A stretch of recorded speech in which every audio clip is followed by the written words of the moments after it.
E, aí ele fala de socioemocional, aí fala que a ansiedade não é um sentimento, que não sei o quê, que não existe ansiedade, que a ansiedade é uma construção, blá blá blá blá blá. Aí diz que nós, professores, precisamos estar bem e que isso é uma condição Dá um glossário. é como se fosse um problema nosso, que nós temos que resolver antes de entrar em sala de aula. Né? Ou seja, ele exime, né, a escola dessa bagagem. Ele foi contratado para dizer isso. Exatamente. Aí, aí no final ele dá um exemplo de como é igual, bem resolvido. Você é pobre, o problema é culpa sua, não é por causa da sociedade, do Estado, do capitalismo. Como diria o Thiago Negro, né? Ele tem uma frase assim, né? Olha que desgraçado, olha que desgraçado.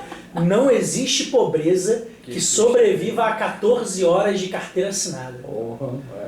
Foda. Essa é a frase dele. Disse ele, poeta. carteira limpa.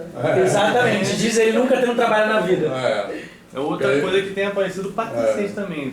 Eu sigo uma pessoa que ela faz esse processo, né?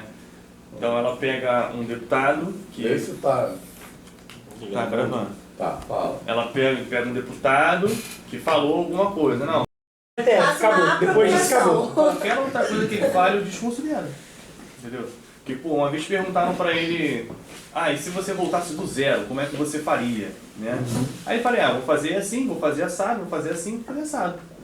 Como se fosse assim, você acorda, você estala o dedo, você vai no trabalho. Aí você estala o dedo de novo, você volta pra casa. Aí você estala o dedo, surge comida na tua mesa. E você estala de novo, não tem roupa, não tem... Sabe, os afazeres da vida é algum espírito que faz pra ele, porque ele não considera isso na linha do tempo de como que ele vai fazer bagagem primeiro. Porque ele fala, não, eu vou pro trabalho, quando eu chegar do trabalho eu vou estudar uma mentoria de não sei quem, depois que eu estudar essa mentoria eu vou fazer... Essa mentoria é quem tá vendendo pela plataforma dele que dá dinheiro pra ele. E aí é uma viagem, cara. É o livro que ele vai comprar, mas foi ele que publicou o livro. E aí ele diz que em 6 meses, um ano, ele vai ter R$1 milhão. Tá certo. Errado pra gente. E acredito. Errado pra gente. Mas se você vender curso também. É só você vender curso de como vender curso. Mas, Érica, você queria falar uma coisa antes do intervalo. Não, ele que tinha perguntado de um trecho que falava sobre Eugenia. Aí ele perguntou por que eu tinha marcado. Eu marquei porque eu não conhecia esse Congresso Internacional de Eugenia que ele cita. É Congresso Internacional das Raças, eu acho que foi chamado. Foi um congresso de eugenia no começo do século. Né? Só que a fala, o início da nossa conversa foi que, por exemplo... Foi aonde esse congresso? Não sei, na Europa. Mas teve na época mas na época do movimento eugenista no Brasil, que era acho que é importante, a gente também poderia ter até um texto falando sobre isso. O Amilcar que sabe bem isso, assim, que é importante entender quando... Teve no Brasil em 29. Nem sabia. Menos de 100 anos atrás. Pois é.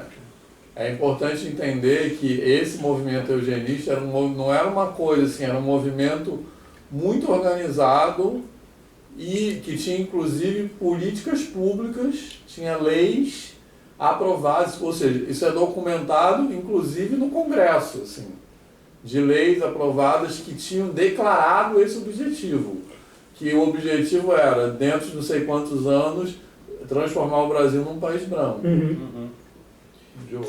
Não, a gente começou por conta de que você falou sobre alguma coisa que foi construção da colonialidade.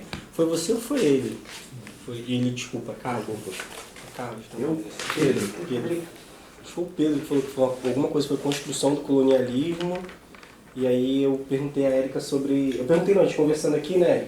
Aí você falou que tinha um trecho, vocês repararam, falava do cruzamento.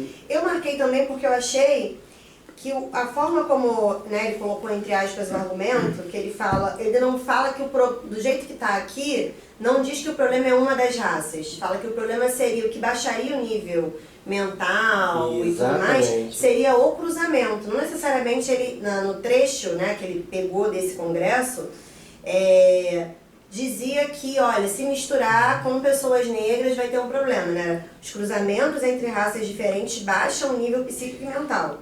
Até que tenhamos um conhecimento mais bem fundado sobre os efeitos do cruzamento das raças, faríamos bem em evitar os cruzamentos entre raças muito distantes. Aí eu fiquei muito com isso, né? Porque o que ele chama de raças muito distantes entre um e a outra? Ele não fala, esse trecho, né, que ele pegou, não fala explicitamente, mas acho que talvez, não sei quais discussões se tinham na época, mas foi uma forma de talvez deixar ali de forma implícita o que se queria comunicar. Eu pensei um pouquinho Eu também não diferente. sei, tá? Mas devia ser um preto retinto e um branco retinto. Mas Pensando nas consequências dessa fala, dessa construção. Por exemplo, o que chegaria ao povo depois que isso fosse consolidado como uma discussão? A questão do olhar para a cor ficaria muito mais aguçada, porque não pode misturar as cores mesmo, porque isso é um problema Senão genético. meu filho pode nascer Isso com alguma deficiência. Exatamente. Acho que é esse Então, sentido que produziria e as pessoas ficariam com medo. Eu fiquei mais ou menos preso a esse sentido. na verdade é o contrário, né? Quanto mais misturar, melhor. Em termos biológicos, né? Só misturando para ver. Achei um texto e coloquei lá pra gente, o primeiro Congresso Brasileiro de Eugenia. É um artigo da Luana Tamono, que é da Faculdade de Alagoas. Quem quiser. Então, é importante, o Amilcar sabe muito bem sobre isso, mas eu acho que é importante a gente saber que isso existiu no Brasil de uma maneira oficializada, não era um movimento clandestino, nem tipo assim, cinco malucos que se reuniam, era uma parada que tinha mesmo uma galera, inclusive Monteiro Lobato, né, que o pessoal fala, ele era mesmo eugenista, não é invenção isso. E uma coisa que eu achei interessante que eu acho interessante nesse texto, né, para além dele mostrar, né, esse baque deles de estar vivendo num lugar em que as pessoas já decidiram quem ele era antes dele chegar, acho também, né, tem uma hora que ele fala que primeiro ele tenta ir pelo lado da razão, né, já que as pessoas acham que os negros são inferiores, eu vou mostrar, olha, a gente também tem intelectualidade, a gente também tem isso, tem aquilo. Então, então depois eu vou ir pelo caminho da história. Não, lá no continente africano tinham reinos, tinham isso, e aí depois ele estava até falando, trocando isso quando a gente estava saindo da sala com o Giovanni, a gente percebe a angústia dele nesse processo, né? Porque ele está relatando ali uma experiência muito pessoal. Então, em dado momento ele percebe que a questão é a não existência. E acho que cai uma coisa que a gente tem muito até hoje, que é o negro não sendo um indivíduo. Então, por exemplo, quando eu lembro, assim, 2019 foi um ano que eu terminei muitas amizades intencionalmente, 2020 também, eu segui assim muito intolerante. Não tem nenhuma também não. E uma amizade em 2020 eu terminei por conta da Carol Conká no Big Brother, porque ela teve assim, né, teve várias polêmicas dela ali, ela teve umas falas totalmente deslocadas. E um amigo meu na época, um ex-amigo hoje, assim que eu tava vendo o programa, ele me mandou mensagem. E aí, ó, Carol Conká. Então, assim, eu tinha que dar conta da fala da Carol Conká. Exatamente. Aí, na época, eu não lembro se tinha algum... que eu citei algum homem branco pra ele, perguntei. Falei, pô, tu perguntou aos teus amigos desse cara que estuprou essa menina? Você pediu, perguntou por que esse cara fez isso? Porque é isso, né? Por que eu sou cobrada pela Carol Conká, então... Se amanhã a gente tem um presidente negro que ele faz muita merda, vão chegar e dizer, ó, tu viu lá? O presidente, bota o presidente, vê se tu nem votou no cara, mas você vai ter que dar... Ele representa a raça. A raça, e você não chega pro homem branco e fala, tu vê que o cara estuprou, e aí, fala pra mim, o que tu acha disso? Do pessoal da tua raça estuprando? Então, é uma responsabilização coletiva por atos individuais que acontecem com o negro, né? O branco que cometeu um crime, né, que fez alguma atrocidade, ele é aquela pessoa que fez a atrocidade.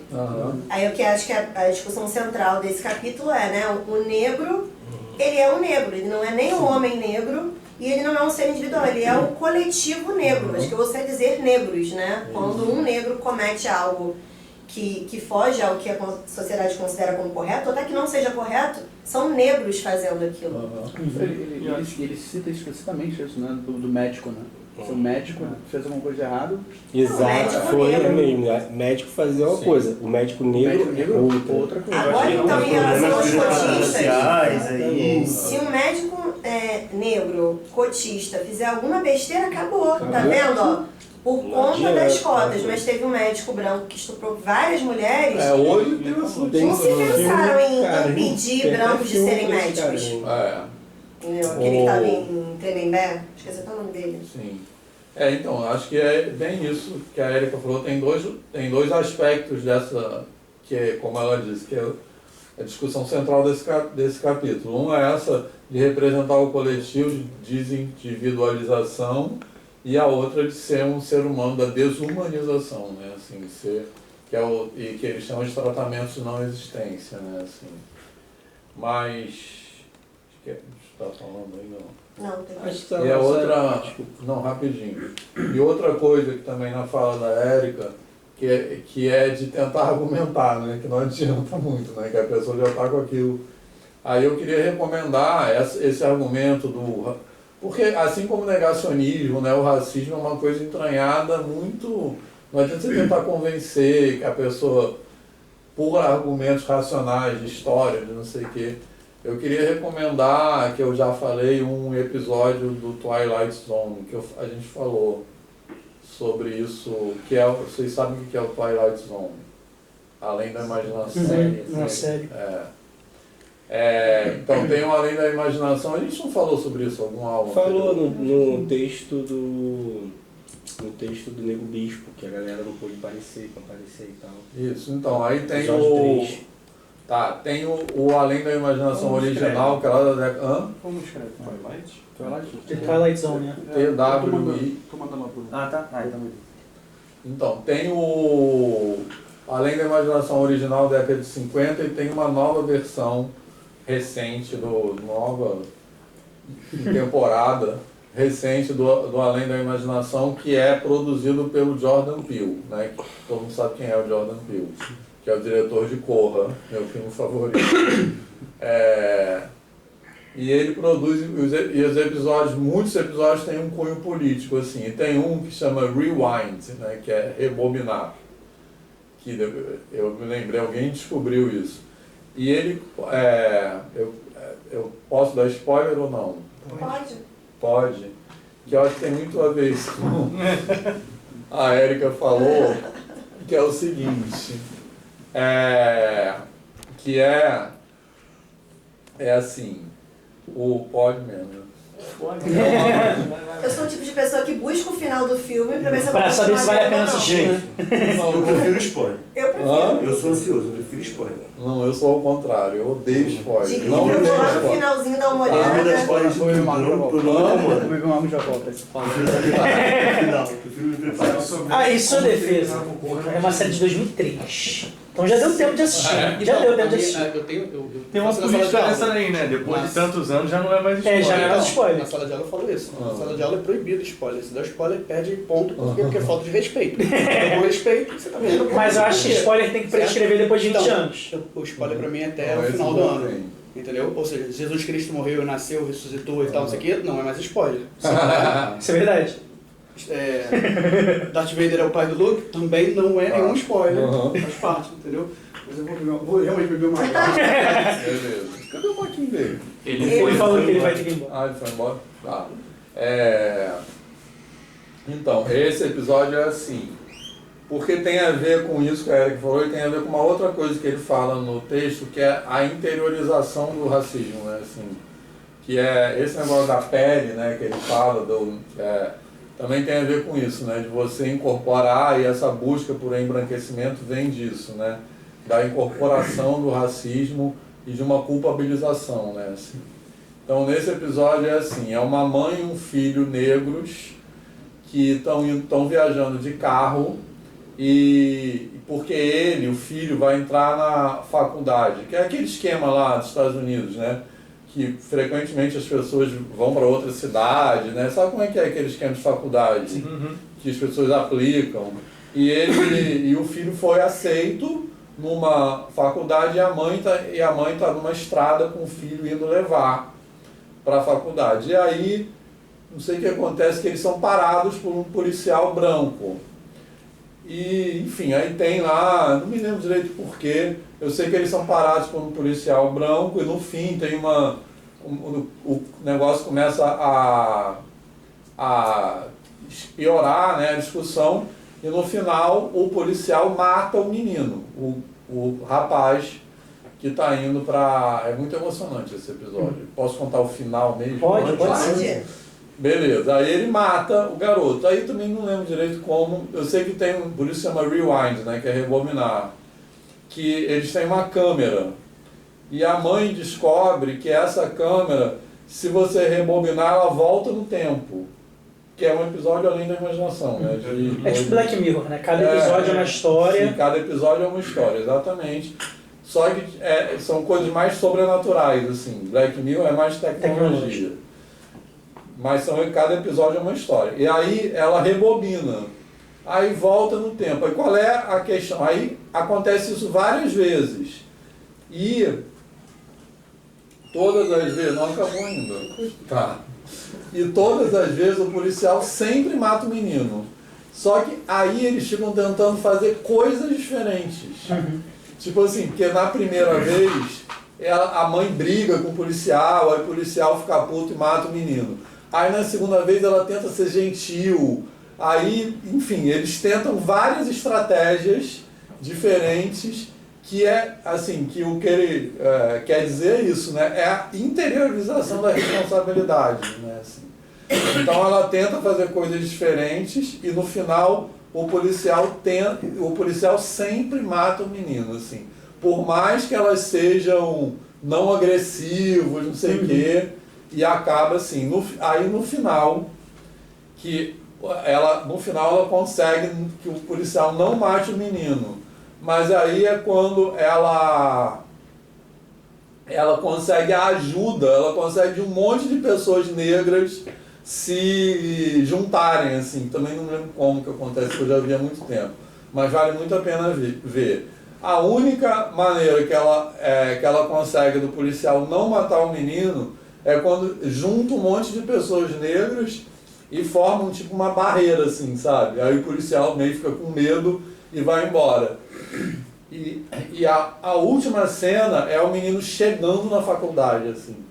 E aí ele chega na faculdade e na entrada da faculdade tem aquelas pessoas todas, assim, como se fosse um cordão, assim, sabe? Uma recepção para ele chegar, assim. É bem legal esse episódio. E aí eu acho que esse episódio para mim dialoga com muitas coisas que o Fanon fala, assim. Depois assistam. Assim. Que é essa coisa porque essa coisa do embranquecimento, né, é uma forma, como eu disse, de responsabilização, né? De tipo assim, você que tem que mudar, né? Assim, você que tem que... E eu me identifico, isso fez sentido, essa história do episódio. É muito emocionante esse episódio. E é legal que assim como Corra, todo mundo aqui viu Corra, né? Assim, a Vanessa que não viu. Mas eu vou assistir o Corra. Tá. Você não tem medo do filme de terror. Não vai ser aprovado um filme de na terror. disciplina. Para com isso. Ele vai pegar e cruzar os históricos de todo mundo. Eu quero fazer outra disciplina. Você não leu lá embaixo? Tá escrito. Mas esse filme não é de terror. Critério de aprovação, assistir Eu Corra. gosto muito de filmes de terror. Eu gosto. Eu vou assistir. Mas esse eu acho que não é. Vocês acham que é de terror? Não é de terror. Não é. Eu vou ficar triste se eu não sentir que foi muito de terror, acho. Não, porque... Aí pode dar spoiler então, né? Mas eu vi esse filme na internet, assim, alguns tristes, já vi com pequenos tristes, assim, muitas pessoas falando desse filme também. Isso. Então, mas esse filme, assim como esse episódio, ele tem um final que é uma redenção. Né? Isso. Assim. E eu acho... Catártico. E eu acho que tem que ser, assim, quer dizer, eu acho bacana, assim, esse negócio de ser uma... Entendeu? Só um que eu lembrei aqui de você falando, eu acho que não percebo isso aqui no Brasil, talvez porque eu não saiba realmente. Mas eu sinto que lá nos Estados Unidos, né, existe um movimento da comunidade negra que é muito mais forte, essa coisa que você falou dela conseguir carregar uma galera para lá e que no final tem uma imagem das pessoas recebendo. Eu percebo que a comunidade negra nos Estados Unidos, eles são um coletivo muito mais forte do que no Brasil, né? Existe uma certa... E talvez porque o racismo lá seja também um pouco mais distorcido, violento, explícito, né? Aqui também é super violento. Tem essa questão. Só que eu acho que aqui é aquela coisa muito Implícito, sutil. É sutil. sutil, sabe? Não Eu sei acho que é mais marcada essa coisa do O país é um país muito racializado, né? né, de Mais forma geral. segregada. Isso. Mas sabia que os Até a Estados- miscigenação é vista meio que com maus olhos até hoje, né? os Estados Unidos têm muito menos negros que o Brasil, né? Você É, sabia 20 e disso? poucos por cento da população. Eu soube disso recentemente. Assim. Nossa. O Brasil é perto de 60, né? Lá é isso. Não à toa que Pois é, o Brasil e aí- foi o país onde mais chegaram escravizados no planeta, né? Por isso que é uma... E aí eu acho que é isso, né? Lá tem menos gente, mas eles são. Acho que são muito mais unidos do que eu percebo um pouco isso, né? Até pelos filmes, por exemplo, Corra, quando você vê o filme, você sente que as pessoas têm um letramento, mesmo as pessoas de camadas mais pobres, têm um letramento racial mais forte, né? Não tem isso. Tem um filme que se chama Todo o Ódio que Você Semeia. Não sei se é filme, não sei se é série. E aí eu também nunca vi, eu vi o filme por corte, né? E aí tem cenas, né, que é um policial mata um rapaz, né? E aí ele gera uma comoção inteira numa comunidade sobre isso. E o filme trata de como que essa comunidade se progrediu pós isso, né? E aí tem algumas cenas que é assim, é um pai com as crianças na mesa, bota a mão na mesa, aí todo mundo bota a mão na mesa. Recita o artigo tal da Constituição dos Estados Unidos. Aí a criança tem que recitar. Todos os artigos. Se uma pessoa te parar, o que você faz? Abaixa a cabeça. Se não sei o que você faz? Não sei o que. E essa coisa, alguém aqui falou sobre, o João falou, né, de como se portar numa batida policial. Só que lá, como tem essa coisa mais violenta, né, o filme carrega isso. E cara, só de ver os cortes eu já fico puto. Né? Como chama? Todo o ódio que você semeia. Pô, nunca ouvi falar. Onde tem? Eu nunca pesquisei onde que tinha, não. Tá na minha lista, tipo assim, tem vários cortes dele que eu salvo pra assistir. Só que eu nunca consigo assistir. Mas é um documentário, o nome. É um filme, 2 horas e 13 minutos. Isso daí E ele tem no Prime. Isso, é Vou essa procurar. Aqui, ó. Tem no Prime, o ódio que você semeia. Isso. E E aí eu acho que se o Brasil tivesse um movimento coletivo preto mais forte, né? Que é isso, né? Se a gente é 60%, a gente tinha que estar com uma presença maior nesses espaços, né? Não talvez em espaços de poder, né? Mas em espaços de coletividade mesmo, da parada acontecer, né? Por exemplo, eu vejo muitos advogados aí com pautas, né, de tipo assim, sofreu racismo, alguma coisa do tipo, manda mensagem pra mim que eu vou te atender de graça, né? O próprio Vini Júnior, né, lançou esses dias, recentemente, um Instituto Vini Júnior, tem um programa agora de advogados gratuito para pessoas de camadas mais pobres para tratar de assuntos de racialidade. Né? Então, mas faz propaganda de bet. Mas Exatamente. A gente tem discutido. Mas Né? acho que tem- Neymar só faz a propaganda de bet. Com Eu certeza. acho que tem uma questão também do apagamento do trabalho dos coletivos aqui no Brasil, que é uma coisa assim bem intencional. Por exemplo, aqui no próprio Rio mesmo, tem o MTST. O MTST, o Movimento de Trabalhadores Sem Teto. Eu Que é acho um que coletivo isso. enorme, assim, a gente É não mais escuta falar apagado e disso. não atinge, eu acho que não atinge muita gente, assim. Tem muitas pessoas negras no Brasil que não são letradas racialmente. Sim.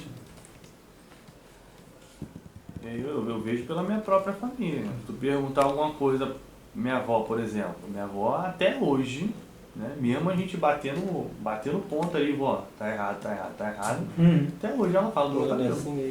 Gente, minha mãe nunca viu. Só aparecer assim lá na minha avó, meu filho corta esse cabelo. Entendeu? Sempre tem muita localizando. Eu tinha minha avó, agora tá ela não acabada, consegue então não ela achar fala o menos. cabelo. Mas quando ela E ela nunca tava viu a viva, curvatura do cabelo. bem Ela tava bem. E a minha maior eu preocupação fiz um casamento, ela um primo meu dessa forma. de Black Power. Minha irmã já, por E a minha irmã também meteu conseguiu um deixar o cabelo cortezão crescer, mas aqui, depois ficava ela volta assim, pra né? aquilo, agora A tem gente uma foi sobrinha que assim. é filhada também. Porque o casamento Que é era a filha da majoritariamente dotação, a branco. filha da minha irmã. É justamente Mesmo meu preocupação primo sendo preto. Por algumas vezes minha irmã já Aí quando eu vai falei fazer com a casamento minha irmã, dela, passa Luana, o cabelo da minha a sobrinha gente de vai ter 2 que anos. causar, parceiro. 2 anos. Não tem cabimento. Aí a gente Ó, foi assim, calma, e a minha avó conversas falou, paralelas. abriu o espaço pra ela falar assim, pô, como é que vocês vão no casamento desse jeito? Eu falei, vó, de que jeito? Como? Tá Com o lindo. meu cabelo. Eu fui com um Black Power, né, aquele que é retão aqui assim, Sei. e a minha irmã foi com um coque que cresce aqui pra trás, né?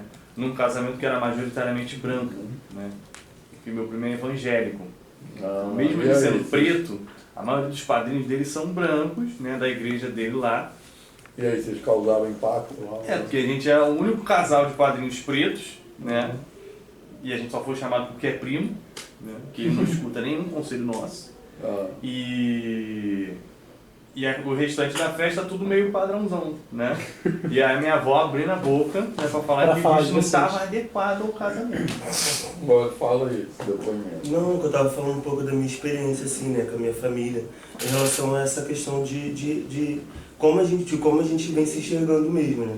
Eu, particularmente, uma coisa que alguém falou aqui, como se via quando era criança. Quando eu conversei a primeira vez sobre negritude, eu lembro, assim, no ensino fundamental ali, bem pequenininho, eu lembro que a professora falou que eu era preto, eu falei, não sei por que eu falei, que eu não gostei de saber que eu era preto, entendeu? Não sei se alguém riu, não sei, e eu fiquei olhando pra mim e falei, gente, mas eu sou marrom, como é que eu sou preto? Entendeu? Depois eu levei isso pra dentro de casa, minha mãe, eu não sou preto. E minha família também ficou rindo disso, porque eu não tava me reconhecendo, não sabia o que era. Sabe? Eu percebo até isso hoje, eu tenho um irmão que ele é negro, é retinto, e ele é bolsonarista, ele é contra as cotas, a gente teve um tempo que a gente parou de se falar um tempo, assim, do tempo de eleição, aí em 2018, porque a gente entrou num embate, assim, muito sério, e não deu, a gente partiu pra ofensa, que ele me ofendeu, eu ofendi ele também, mas assim, eu acho que é proposital esse apagamento do aquilombamento que aconteceu no Brasil, mas também da construção da autoestima negra, né? É muito importante também esse processo, como a gente constrói esse negro, como a gente faz ele se olhar, para justamente ele não conseguir também lutar, né? Como se uma escravização mental, assim, penso isso às vezes. Sim, mas fala da sua mãe, do Ah, tá. Aí eu tava falando que minha mãe nunca viu a curvatura do cabelo dela, entendeu? Natural. Minha mãe nunca viu, ela sempre passou alisante. Desde que eu me entendo, desde criança, desde que eu me entendo por gente. Minha mãe sempre passou alisante e ela foi mudando. Ela começou com um, aí passou para outro e agora ela faz relaxamento. E minha irmã também, ela foi, eu lembro da minha mãe penteando o cabelo da minha irmã, passando alisante enquanto eu era muito novinho. Minha irmã veio crescendo assim, minha irmã por um tempo conseguiu entrar em transição e deixar o cabelo natural, mas depois ela por conta da sociedade mesmo, de pressão de pessoas, nossa, passa alguma coisa, alisa, faz alguma coisa, não sei o que, ela começou a alisar. E agora eu tenho uma sobrinha também, que é filha dessa minha irmã. Minha sobrinha tem apenas 2 anos e quando minha irmã faz o relaxamento nela, às vezes passa no cabelo da minha sobrinha, entendeu? A gente fica nesse embate aí, mas de qualquer forma. Minha sobrinha com 2 anos de idade já sabe que tem um problema com ela. Às vezes ela tem um vídeo dela com uma lace da minha irmã, lisa, mexendo o cabelo assim, brincando. Mas assim, a gente já consegue perceber como tem sido construído o que é bonito pra ela e o que não é bonito pra ela. Então, isso aí que é a máscara branca, né? Assim, eu queria também, acho que valia a pena ver, tem um vídeo, que é uma música, assim, eu acho que eu já botei esse em outra aula, que é da Vitória Santa Cruz, que chama Me Gritaram, que a gente Me Gritaram Negra, que é bem a máscara branca, né, assim. Que essa Vitória Santa Cruz já morreu também, ela é uma ativista do Peru, peruana, e ela, uma história parecida com o que ele está relatando, que na escola, só que, assim, não, mais ou menos, mas dessa coisa de se identificar, né, assim, porque que ela fala que ela era criança e uma menina branca chamou ela de negra como se fosse uma ofensa, né, assim. E aí, porque me gritaram negra, né? E aí ela conta a história de como ela incorporou isso e como ela tentou, que ela fala me polber la cara, que é passar, me polber é de pó, né? Passei pó na cara, assim, ela fala alisei o cabelo, e aí ela fala esse processo de como ela fazia isso, né? Passava, tentava se embranquecer e até chegar ao momento da afirmação, né? Assim. É muito bonito o texto. É. E o vídeo também é muito forte, né? Assim. E tem um vídeo dela, que é meio que uma performance, assim, que é, né? Que é, você já viu também? Que é, e é muito forte o vídeo. Tem depois alguns outros vídeos dela contando a história de como isso aconteceu mesmo, que é uma menina branca na escola, eu acho que chamou ela. Mas depois eu mando lá. Pode procurar aí, me gritaram nele. É, eu tava vendo. Teve alguma disciplina sua que eu acho que você mostrou isso. É, acho que sim, eu sempre vejo quando eu mostro. Tá gravando? Tá. Não sei se tá mesmo, né? É, uma hora a gente descobre. Aparentemente. Quando chegar em casa e a gente for ver o vídeo e não tiver. Isso, quando acabar aqui eu vou olhar. Tinha 7 anos apenas. Mas isso tá em português. Apenas 7 anos. É legal no espanhol, 7 anos. porque é a voz dela. Vou procurar aqui.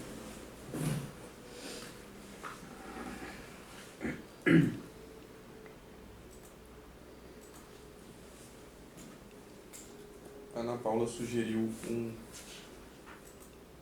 não sei se é texto ou peça. Acho que é uma peça. Traga minha cabeça, do Lima Barreto. Traga minha cabeça, do Lima Barreto. É o nome da peça. Vai, peraí, tô sem som. Mas peraí, calma. Agora, eu acho que pode até para de gravar aí um pouco, porque depois o... Esse aqui? Derrubou, né? É, ele derruba. É esse botão aqui? É esse atrás aí.